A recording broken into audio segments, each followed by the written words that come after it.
Hello students, welcome to Ruthaiya classes.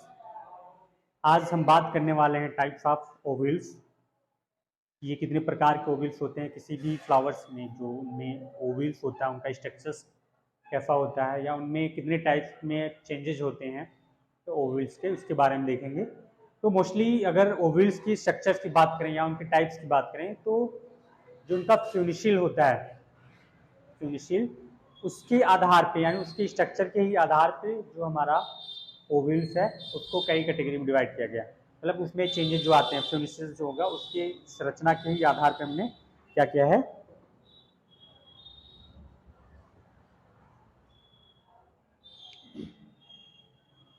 Hello students, welcome to Ruthaiya classes. आज हम बात करने वाले हैं टाइप्स ऑफ ओविल्स, अर्थात ओविल्स कितने प्रकार के होते हैं उनके बारे में देखेंगे, और क्यों हम इनको कई कैटेगरी में डिवाइड करते हैं, क्या रीजन है, क्या कारण है, क्या ऐसा क्या होता है कि जिसकी वजह से ओविल्स को भी कई कैटेगरी में डिवाइड किया गया है। तो जो ओविल्स होते हैं उसमें अगर हम फ्यूनिसिल्स यानी जिसपे ओविल्स हमारा प्रेजेंट होता है, जिसपे जो उसका बेस होता है, उसकी संरचना के ही आधार पे जो है ओविल्स को कई कैटेगरी में डिवाइड किए गए। जैसे आपका फर्स्ट जो है आपका आर्थ्रोट्रोपस, ठीक है।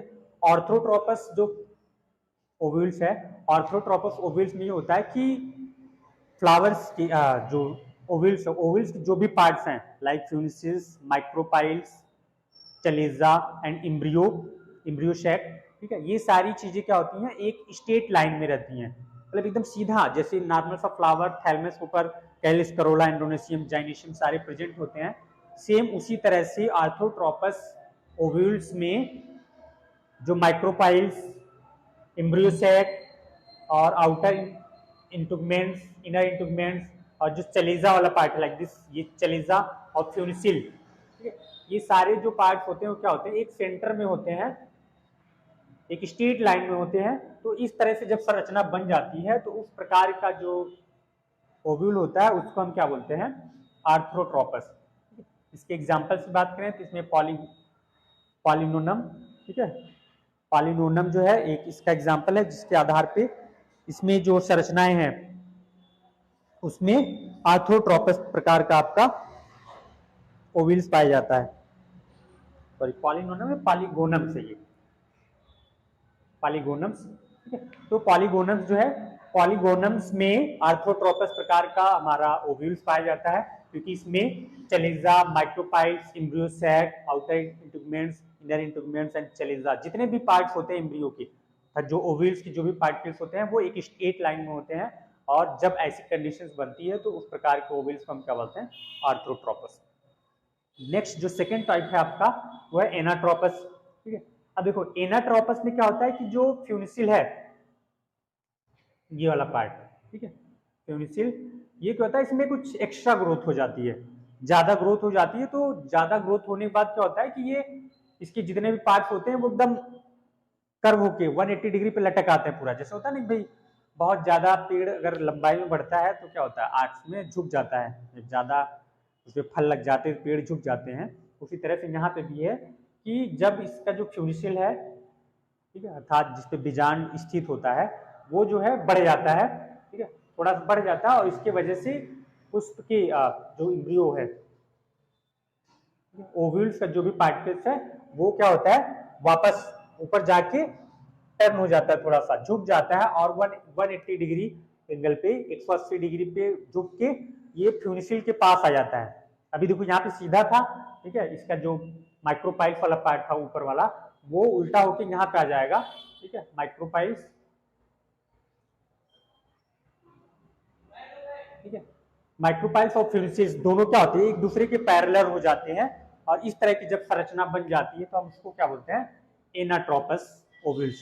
तो मोस्टली जो एनाट्रोपस ओव्यूल्स है, ये जितने भी हमारे फ्लावरिंग प्लांट्स हैं, नॉर्मल जो भी एंजियोस्पर्मी प्लांट्स हैं आपके, क्योंकि देखो ये भी एंजियोस्पर्म के स्ट्रक्चर्स की बात चल रही, उनमें कैसे फ्लावर्स है, फ्लावर स्ट्रक्चर में हम लोगों ने पढ़ लिया था कि एंड्रोसियम, जाइनेशियम, कैलिस, करोला या अदर पार्टिकल्स में पाए जाते हैं।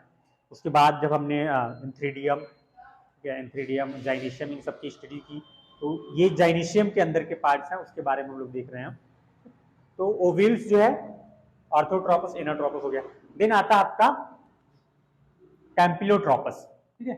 अब देखो कैम्पिलोट्रोपस में ओव्यूल्स के जो भी पार्टिकल्स होते हैं वो फ्यूनिसिल्स के ऊपर 90 डिग्री पे अरेंज हो जाते हैं। मतलब ये जो चलेजा है, ठीक है, ये चलेजा वाला पार्ट इसका, चलेजा और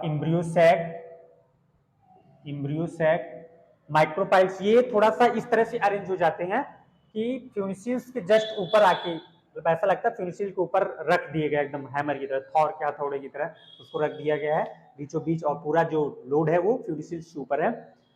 तो चलेजा, माइक्रोपाइल्स और इम्ब्रियोसैक ये एक स्ट्रेट लाइन में आ जाते हैं, ट्रांसवर्स लाइंस में आ जाते हैं और इसके ऊपर 90 डिग्री की बेस पे अरेंज हो जाते हैं।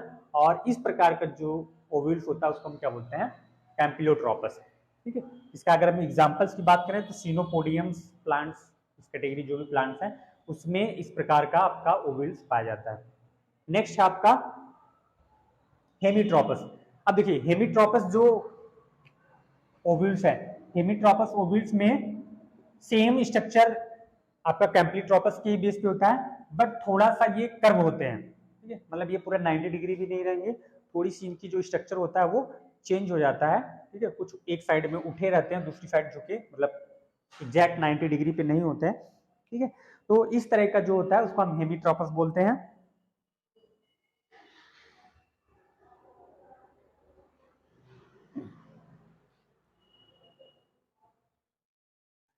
तो ये आपका हेमिट्रोपस हो गया। इस एग्जांपल की बात करें तो प्राइमुला, नोट कर लो इसको आराम से, कोई दिक्कत नहीं, बनाते रहो, सिंपल सा है, होता रहेगा। नेक्स्ट आपका एम्फीट्रोपस। ठीक है, तो जो एम्फीट्रोपस है, एम्फीट्रोपस इसका एग्जांपल देखिए एलिस्मा, एलिस्मा में इस प्रकार की कंडीशंस होती हैं। तो यहाँ पे एम्फीट्रोपस में अगर हम देखें तो जो भी स्ट्रक्चर्स है इसका,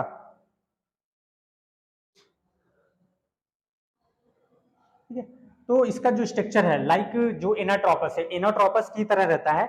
जैसे एनाट्रोपस में था कि फ्यूनिसिस बढ़ गया और इसका जो भी पार्ट्स थे एम्ब्रियोसैक के वो क्या होते हैं, झुक के इसके फ्यूनिसिस से अरेंज, मतलब फ्यूनिसिल के पास आ जाते हैं। बट यहाँ पे कुछ एक्स्ट्रा ग्रोथ होने की वजह से, मतलब कुछ एडिशनल स्ट्रक्चर बन जाता है। तो ये घोड़े की नाल था जो उसके पैर में लगाया जाता है, उसके आकार का। ठीक है, पता ना कि घोड़े का जो पैर वो सड़ने ना पाए कीचड़ या इन सब से, जो उनके नाखून बढ़ के थोड़ा सा अलग हो जाते हैं, तो उनमें उससे प्रोटेक्ट करने के लिए लोहे का एक उनके पैर के स्ट्रक्चर की तरह बना दिया जाता है। इसको हम घोड़े की नाल बोलते हैं, या इसको हम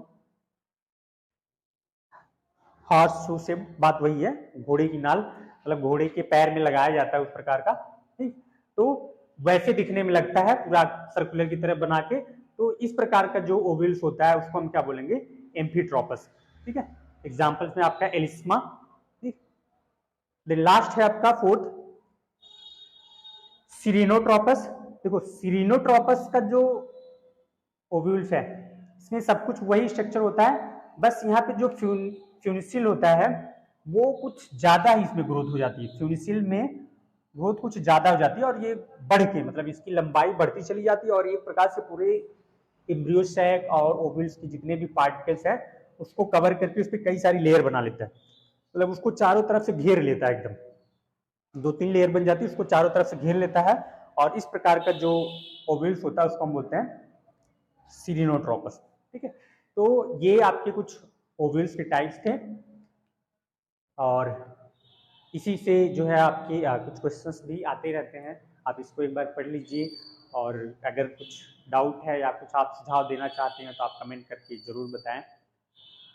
ठीक है, बाकी बच्चे जो भी हमारे ऑफलाइन जुड़े हुए हैं जो क्लास में आते हैं वो इसको जो है एक बार डायग्राम इसको बना ले प्रॉपर और पढ़ते रहें साथ में। बस अगर आपको ये चित्र याद है, आपको मतलब जितने भी फिगर्स हैं अगर आपको फिगर्स याद हैं तो आप आसानी से लिख ले जाओगे कि हमें क्या क्या चीज़ें लिखनी है और ये किस प्रकार का होता है, इसमें क्या क्या चेंजेज आते हैं, किस तरह से ये जो है जनन में फर्टिलाइजेशन अर्थात निषेचन में वर्क करता है और फिर कैसे इसका सीड का निर्माण होता है, वो सारी चीज़ें हम देखेंगे। तो जुड़े रहिएगा मनीष रूठिया क्लासेस के साथ।